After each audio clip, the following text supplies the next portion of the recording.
আমরা মূলত কাজ করছি বাংলার প্রাচীন মৃৎশিল্প নিয়ে এবং এই মৃৎশিল্পের সাথে জড়িত পটার কমিউনিটিকে নিয়ে, যারা স্টিল নাও স্ট্রাগল করে যাচ্ছে এই আমাদের যে ঐতিহ্য আছে, যে মাটির জিনিসগুলো আছে, এগুলোকে সবার কাছে এখনো পৌঁছে দিতে এবং ধরে রাখতে। তো আমরা যারা ছিল সবাই চিন্তা করলাম যে এই জিনিসটাকে আবার কিভাবে রিপ্রোডিউস করা যায় এবং সবার কাছে পৌঁছে দেওয়া যায়।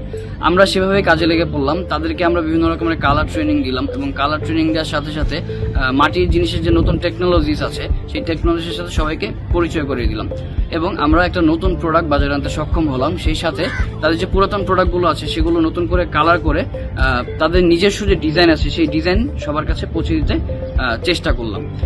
একইভাবে তাদেরকে মডার্ন মার্কেট প্লেসের সাথে পরিচয় করে দিলাম। আমরা যদি সবাই একসাথে চাই তাহলে এই মাটির যে ঐতিহ্য আছে এবং ইকো ফ্রেন্ডলি যে একটা ব্যাপার আছে এটা সবাই জানতে পারবে এবং সবার কাছে আমরা এটা পৌঁছে দিতে পারবো।